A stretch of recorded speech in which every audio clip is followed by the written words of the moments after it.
came across a website a few days ago, psychforschools.com.au, and it jogged my memory to a time back in 2020, January, before COVID and everything else, where I visited the Bet Show in London.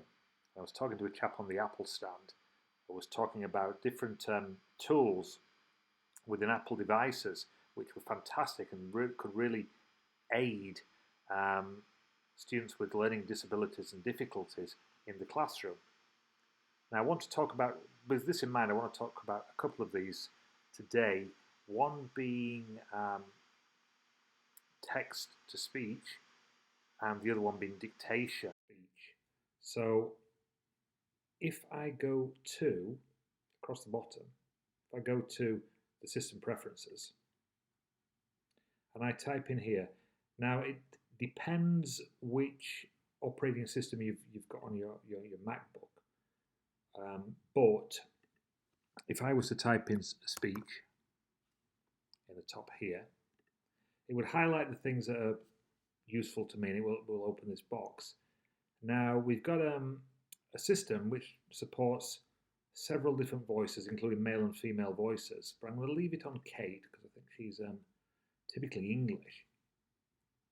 And we can speed up and slow down Kate. I'm just going to play. Hello, my name is Kate. I am a British English voice. Okay, sounds about the right speed. And at the moment, speech will work if I press on my keyboard the Option and the Escape key. So what does that mean? If I go to a website, if I go to Google, for example, in here, and I type in blue whale. Everybody wants to know about the blue whale. So click on blue whale, and we'll go to National Geographic. Okay. Some important information there, but if we get to the text and maybe it's a little bit difficult to read, maybe you've got an EAL student in your class, or you've got somebody who maybe struggles a little bit with reading, and what you can do with this, especially if you've got headphones as well, if we highlight this, remember the option, in this case, and I think it defaults to this, the Option and the Escape key. What is the blue whale? Blue whales are the largest animals ever known to have lived on Earth. These magnificent marine mammals rule the oceans at up to 100 feet long and upwards of 200 tons. Their tongues alone can weigh as much. And if I press the Option and Escape key again, then it will stop. So that's the first one.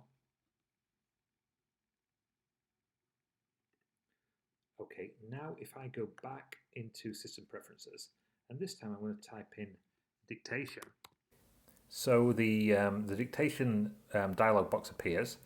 We've got various things, but the main thing is the shortcut key. So in here we've got various options we can use. I'm going to stick to the default one, which is press Function, the Function key twice on the keyboard. I'm going to choose a word editing software such as Word, or in this case I'm going to use Notes. I'm going to select a new note, and then from in here, if you remember, I press Function, it turns on the microphone, and it allows me to record my words straight into the computer. Full stop. What I must remember, comma, is to speak out any punctuation that I might use. Full stop. So, give it a go. Let your kids have a go with it and see what happens. Okay, thank you very much for watching, and I will speak to you again very, very soon. Full stop. Bye for now. Full stop. And then click Done when you've finished.